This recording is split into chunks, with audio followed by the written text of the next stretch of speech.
saya, NIM B41171054 B dari Rekamedik 2017. Pada sesi kali ini, saya akan mensimulasikan beberapa video terkait pendaftaran pasien rawat jalan dan rawat inap, penamaan dan penomoran, penjajaran, penyimpanan, retensi, pelaporan, dan sistem informasi klinik.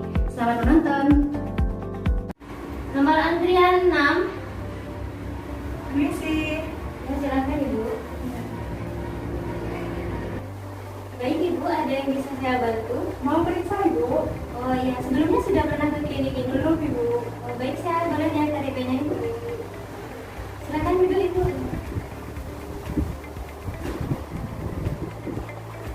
Baik Ibu, ini silakan ke poli tujuan. Mana sini?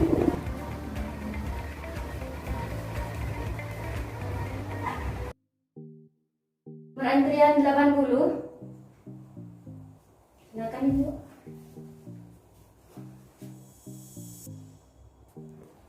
Baik Ibu, ada yang bisa saya bantu? Mau periksa ke poli Bu? Apakah sebelumnya sudah pernah ke klinik derma? Sudah pernah. Oh, boleh saya lihat KID-nya Ibu?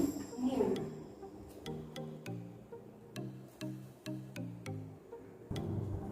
Atas nama Ibu Safira, Iya Bu. silakan duduk Ibu.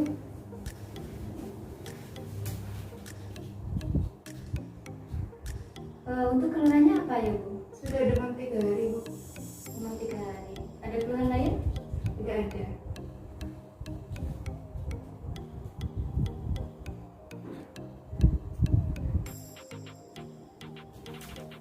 Baik Ibu, sudah saya inputkan. Selanjutnya Ibu silakan menunggu di poli umum ya. Ini KID-nya Ibu. Terima kasih. Terima kasih.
Misi Ibu. Ya. Ibu, ini berkas rekam medis atas nama Siti Nurgalela. Ya, terima kasih Bu. Ya, sama Ibu.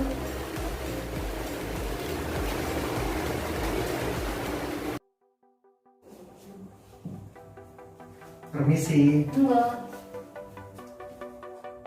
Baik Bapak, ada yang bisa saya bantu? Ya, ya Bu, saya mau rawat inap. Oh, apakah sudah ada surat pengantarnya? Ada Bu, ini surat pengantar rawat inap saya. Saya lihat dulu ya Pak.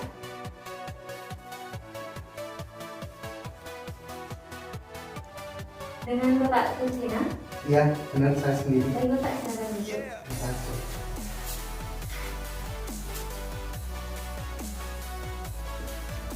Baik Bapak, untuk selanjutnya silakan isi general pasien terlebih dahulu ya.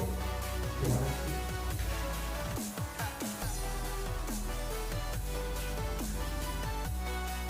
Mohon maaf Bapak, ini beberapa fasilitas yang ada di klinik Dharma, silakan Bapak pilih sesuai dengan apa yang Bapak inginkan untuk rawat inap.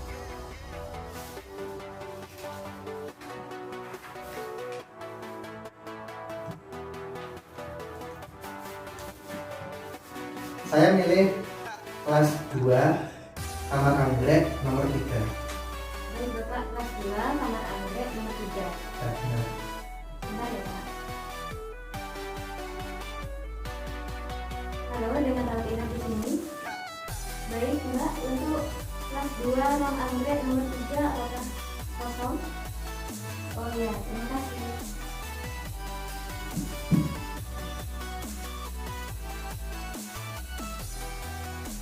Baik Bapak, apakah sudah selesai? Sudah, Ibu. Saya cek kembali. Oke.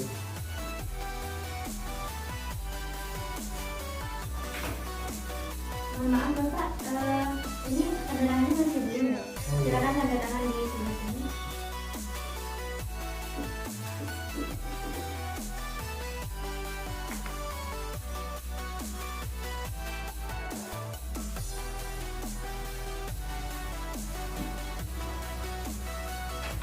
Baik Bapak, selanjutnya silakan langsung ke ruang UGD. Terima kasih.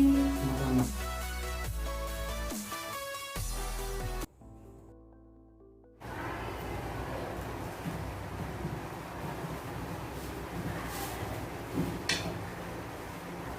Ada yang bisa saya bantu Ibu?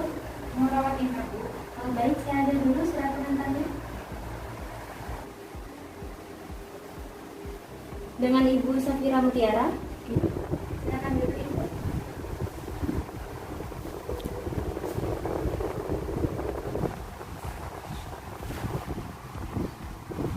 Pasien BPJS. Iya, apakah ada kartunya? Saya lihat dulu ya Ibu.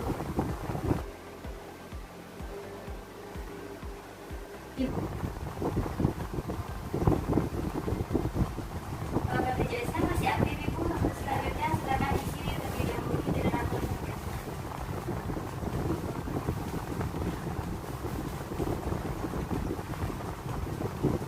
Halo, iya dari pendaftaran rawat inap. Untuk ruang rawat kelas 2, apakah masih kosong? Oh baik, terima kasih.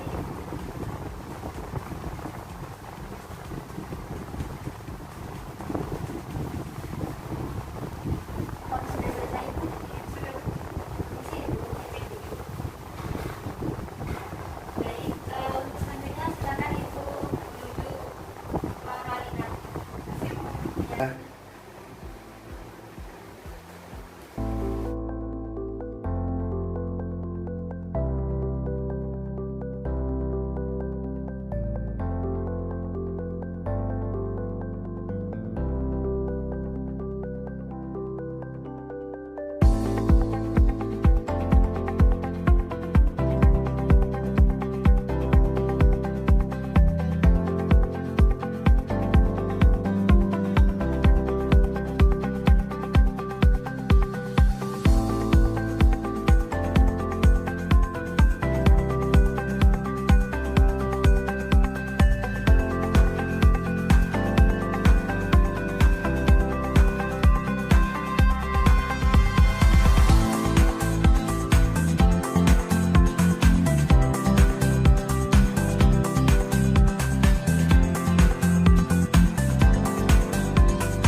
Permisi Mbak, Ya, dalam Mas.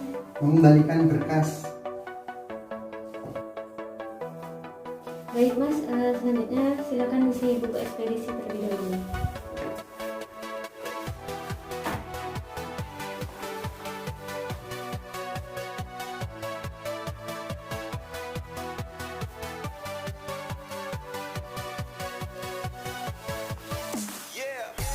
Sudah Mbak. Ya, terima kasih Mas. Ya.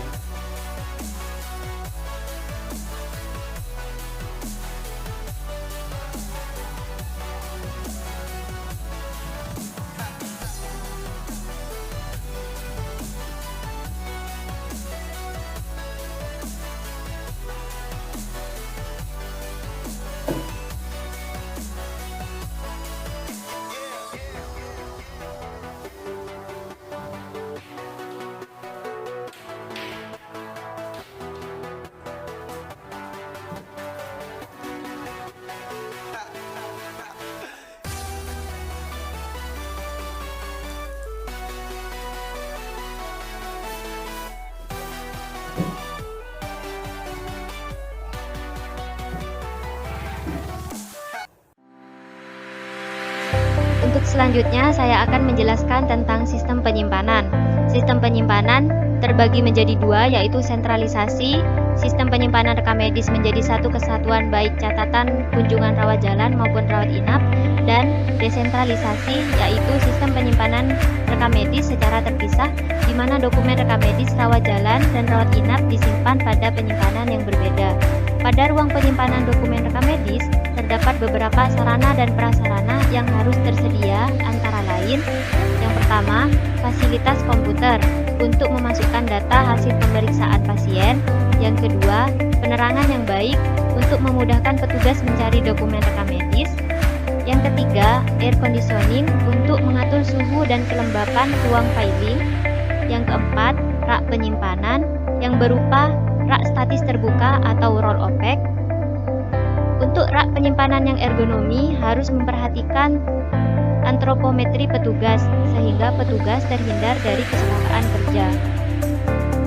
Bagian sampul pada dokumen rekam medis harus terbuat dengan bahan yang tebal supaya berkas rekam medis tidak mengalami kerusakan saat keluar atau masuk ke rak penyimpanan. Tahun pada sampul dokumen rekam medis digunakan untuk memudahkan retensi. Terakhir, kelengkapan lain pendukung penjajaran dokumen rekam medis adalah tracer. Tracer merupakan petunjuk keluar atau out guide dokumen rekam medis dari rak filing, dan buku ekspedisi yang merupakan bukti serah terima peminjaman dokumen rekam medis. Untuk selanjutnya, sistem pelaporan. Nah, untuk pelaporan yang pertama ialah pelaporan pada aplikasi P-Care. Berikut adalah tampilan utama halaman primary care. Terdapat beberapa macam pelaporan pada P-Care, yaitu yang pertama, jumlah peserta terdaftar. Untuk mengetahui rekapitulasi peserta yang terdaftar pada setiap bulannya, apakah ada kenaikan atau penurunan peserta. Dan laporan yang selanjutnya ialah laporan kunjungan peserta sakit, yang dikelompokkan dengan 3 cara, yaitu harian, bulanan, dan individu. Harian pada tanggal tersebut digunakan untuk menentukan jumlah pasien, diagnosa, dan dirujuk atau tidak dalam tiap hari.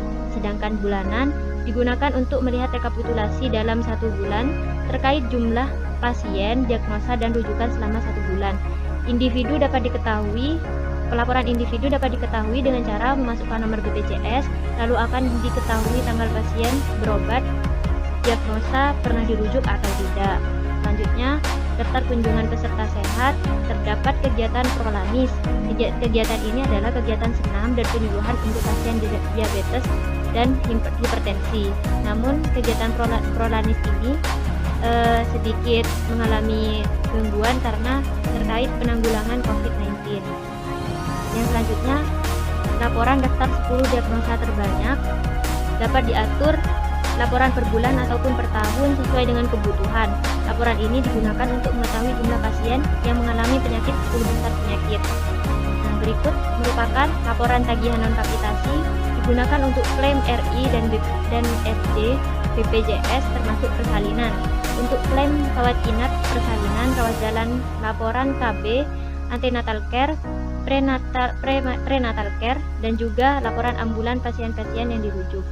Selanjutnya, aplikasi pendaftaran. Berikut tampilan aplikasi pendaftaran pada sistem informasi klinik. Yang ketiga, laporan kunjungan.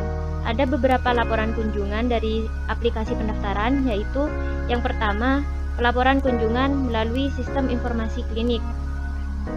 Pelaporan kunjungan dapat memasukkan periode dari tanggal 1 sampai tanggal yang ditentukan untuk mengetahui kunjungan pasien lama dan baru di setiap poli. Ada beberapa rekapan yang dihasilkan dari laporan, yaitu yang pertama, rekapan tujuan pasien atau rekapitulasi tupel. Selanjutnya, rekapitulasi jenis kunjungan loket, dan rekapitulasi umur pasien kurang lebih dari 60 tahun kunjungan loket. Yang keempat, resum rawat jalan. Berisi data pelayanan yang telah dilakukan oleh dokter terhadap pasien. Laporan ini berisikan kepada pasien sesuai dengan kebutuhan pasien. Misal, jika digunakan untuk perizinan cuti oleh karyawan.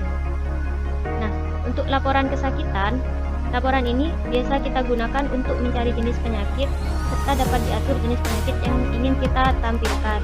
Laporan ini juga menghasilkan beberapa macam rekapan, yaitu rekapitulasi 20 besar penyakit dan rekap penyakit per kelompok umur. Selanjutnya, laporan per bulanan ke Dinas Kesehatan. Laporan ini dibantu oleh Microsoft Excel yang terdiri dari nomor RM, nama pasien, jenis kelamin, umur, jenis pasien, BPJS atau umum, tanggal masuk, tanggal keluar, keluhan, diagnosa, kode ICD, dan terapi, juga macam-macam fitur lainnya. Selanjutnya, form laporan bulanan ke Dinas Kesehatan. Berikut adalah tampilan form bulanan oleh Vaskes ke Dinas Kesehatan. Yang pertama, kegiatan kunjungan klinik. Yang kedua, kegiatan pelayanan kegawat daruratan. Yang ketiga, pemeriksaan kesehatan atau QRIM. Yang keempat, kegiatan pelayanan BPJS. Yang kelima, pelayanan KIA. Yang keenam, pelayanan KB. Nah, di bawahnya akan ditandatangani oleh kepala klinik yang bersangkutan. Selanjutnya, laporan bulanan pelayanan rawat inap. Di sini terdapat jumlah tempat tidur untuk fasilitas rawat inap. Yang pertama, tempat tidur biasa. Yang kedua, tempat tidur perawatan khusus. Di sini juga ada jumlah kunjungan rawat inap baru, jumlah kunjungan rawat inap lama, jumlah kunjungan rawat inap yang dikelompokkan berdasarkan jenis kunjungan, kemudian jenis perawatan, hari jumlah penderita yang keluar, dan selanjutnya indikator mutu yaitu BOR, ALOS, TOI, BTO. Dan untuk perhitungan laporan indikator mutu pelayanan kesehatan melalui bantuan Microsoft Excel. Nah, teman-teman, ini adalah tampilan dari indikator mutu yang di dalamnya sudah tercantum rumus-rumusnya. Selanjutnya, jumlah penderita yang meninggal dunia sebelum 48 jam perawatan, jumlah penderita yang meninggal dunia sesudah 48 jam perawatan, jumlah kasus diare yang dirawat, jumlah kasus diare balita yang dirawat, jumlah kematian kasus diare setelah dirawat sesudah 48 jam, jumlah kasus pneumonia balita yang dirawat, jumlah ibu hamil dengan kelainan yang dirawat, jumlah ibu melahirkan dengan kelainan yang dirawat, jumlah ibu nifas dengan kelainan yang dirawat, jumlah balita dengan kelainan yang dirawat, dan yang terakhir jumlah penderita cedera atau kecelakaan lalu lintas yang dirawat. Dan di bawahnya juga tidak lupa ditandatangani oleh kepala klinik yang bersangkutan.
Baik, sebelum kita mulai pemesanan berkas pada kali ini, mari kita baca pembacaan basmalah bersama.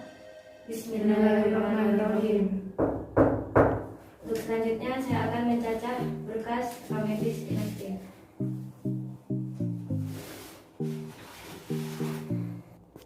Selanjutnya pemusnahan berkas rekam medis akan dilaksanakan oleh tim pemusnah berkas rekam medis.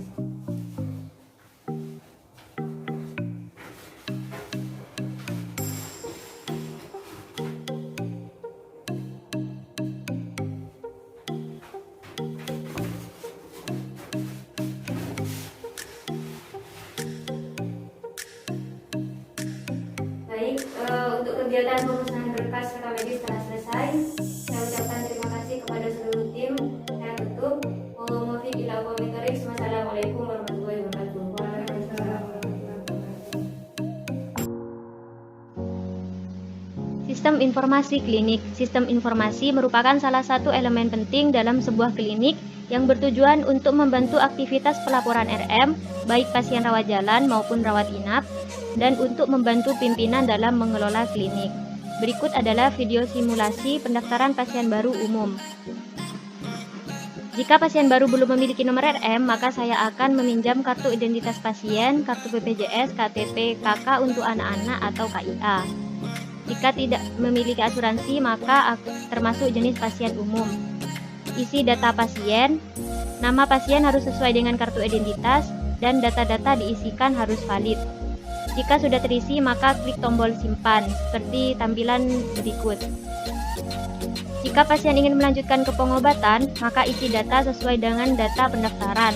Tanyakan tujuan pelayanan kepada pasien beserta dengan keluhan, sampaikan KIE atau peraturan yang ada. Jika pasien setuju dengan general concern, maka klik centang pada general concern. Selanjutnya cetak nomor antrian. Nah, berikut tampilan untuk cetak nomor antrian. Yang kedua, pendaftaran pasien baru BPJS. Klik isi data dan isi jenis pasien BPJS dan input nomor BPJS. Cari melalui speaker. Jika tidak terdaftar, maka akan muncul notifikasi.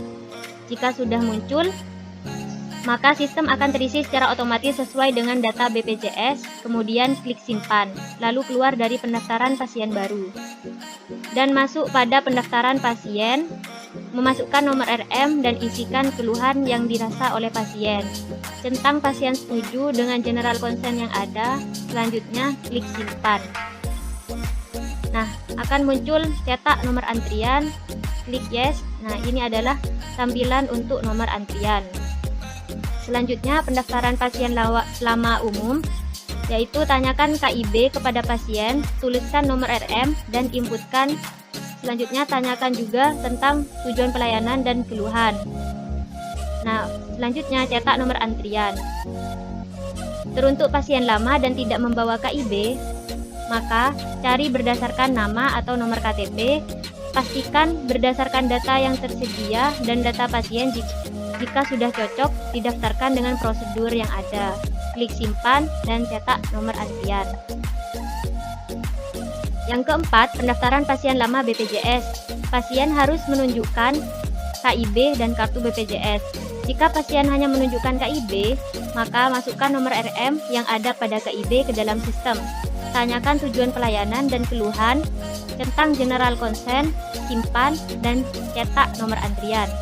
Jika pasien tidak membawa KIB, namun hanya membawa kartu BPJS, maka lakukan pencarian dengan nomor BPJS dan lakukan prosedur seperti biasanya.